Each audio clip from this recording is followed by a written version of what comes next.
रंजन जी, अब चुनावी शोर थम गया है, चुनावी भोपू थम गया है। सबने बहुत वायदे किए, बहुत इस बार सेल भी लगे, ऑफर्स भी बहुत सारे आए हैं। अब जनता के हाथ में कमान है, जनता के हाथ में वो पावर है कि वो किसे चुनती है। कितना अलग लगा इस बार का चुनाव प्रचार?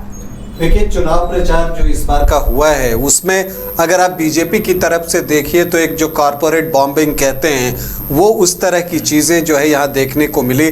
तमाम जो बीजेपी के बड़े नेता हैं वो सभी आए और यहाँ पर प्रधानमंत्री नरेंद्र मोदी आए, अमित शाह आए, उत्तर प्रदेश के मुख्यमंत्री योगी आदित्यनाथ आए, आज मिथुन चक्रवर्ती भी आ गए। तो जितने भी बड़े नेता हैं, दिनेश लाल निरहुआ आए, मनोज तिवारी आए, मोहनलाल यादव जो कि मध्य प्रदेश के मुख्यमंत्री हैं, उन्होंने कई सभाएं की और अभी भी कर रहे हैं। छत्तीसगढ़ के मुख्यमंत्री की बात कर लीजिए। तो जितने भी बड़े नेता हैं बीजेपी के वो सभी यहाँ पर पहुँचे और शिवराज चौहान और हेमंता बिस्वा शर्मा तो जो है वो लगातार कैंपेन की बागडोर संभाले हुए हैं। दूसरी तरफ अगर आप इंडिया गठबंधन में चुनाव प्रचार की बात कीजिए तो ये मुख्य रूप से कल्पना सोरेन और मुख्यमंत्री हेमंत सोरेन के ऊपर ही टिका हुआ दिखा। हालांकि यहाँ पर राहुल गांधी की भी सभा हुई, यहाँ पर सचिन पायलट भी आए, सुप्रिया श्रीनेत भी आई, लेकिन जिस तरह से और जितने स्टार प्रचारक बीजेपी ने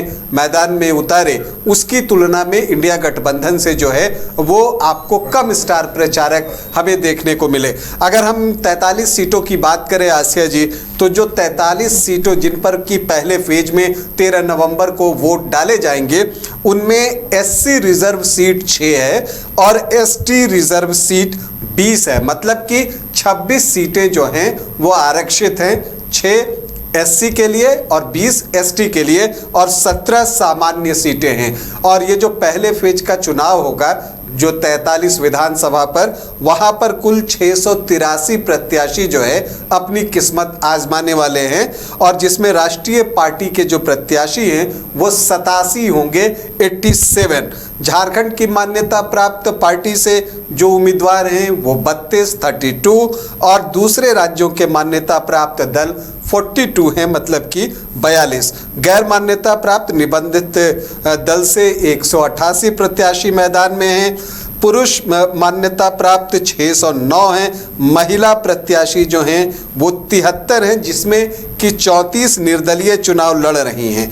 थर्ड जेंडर की भी एक प्रत्याशी हैं और वो प्रत्याशी हटिया में हैं, नगमा रानी, वो भी चुनाव लड़ रही हैं और निर्दलीय 334 प्रत्याशी चुनावी मैदान में हैं। अब अगर 2019 में इन 43 सीटों की हम बात करें कि उस समय इन 43 सीटों में कितनी सीटें जेएमएम ने जीती थी, कितनी सीटें कांग्रेस ने जीती थी, कितनी सीटें आरजेडी ने जीती थी और कितनी सीटें बीजेपी ने जीती थी, तो आपको बता दें कि 2019 में इन 43 सीटों में जेएमएम ने सबसे ज़्यादा 17 सीटें जीती थी। दूसरे नंबर पर बीजेपी थी जिसने कि 13 सीटें जीती थी। तीसरे नंबर पर कांग्रेस जिसने कि 8 सीटें जीती थी। निर्दलीय 2 जीतने में सफल रहे थे, अमित यादव बरकट्टा से और सरयू राय जमशेदपुर पूर्वी से। आरजेडी ने चतरा की सीट जीती थी, जेवीएमपी ने मांडर की सीट जीती थी, बंधु तिर्की वहां से जीते थे और एनसीपी के एक कमलेश सिंह हुसैनाबाद से जीते थे। तो ये 2019 की स्थिति थी। लेकिन जब 2024 में लोकसभा का चुनाव होता है तो इन 43 सीटों में किसको बढ़त मिली, कितनी सीटों पर मिली, अगर आप ये जानना चाहें तो आपको बता दूं कि बीजेपी ने लोकसभा के चुनाव में इन 43 सीटों में से 26 पर जो है वो लीड हासिल की है, जबकि कांग्रेस ने 12 सीटों पर लीड हासिल की है और जेएमएम ने 5 सीटों पर लीड हासिल की है। अगर एससी आरक्षित सीटों की हम बात करें तो वो चतरा, सिमरिया, जुगसलाई, कांके, लातेहार और छतरपुर, ये 6 सीटें जो हैं वो अनुसूचित जाति आरक्षित सीटें हैं। 20 सीटें जो है वो आपको एसटी रिजर्व सीटें हैं, जिसमें घाटशिला, पुटका, सरायकेला, चाईबासा, मझगांव, जगन्नाथपुर, मनोहरपुर, चक्रधरपुर, खरसावां, तोड़पा, तमाड़, खूंटी, मांडर, लोहरदगा, विशुनपुर, गुमला, सिसई, सिमडेगा, कोलेबिरा और मनिका। तो ये 20 सीटें एसटी आरक्षित हैं। अगर पहले राउंड में हम कुछ प्रमुख प्रत्याशियों की बात करें तो एक पूर्व सीएम चंपाई सोरेन इस फेज में अपनी किस्मत आजमाएंगे सरायकेला से। इसके अलावा मंत्री रामेश्वर उरांव, बन्ना गुप्ता, मिथिलेश ठाकुर, दीपक बिरुआ और बैद्यनाथ राम भी जो है उनकी भी जो किस्मत है वो बैलेट बॉक्स में आपको बंद होगी, ईवीएम में कैद होगी 13 नवंबर को।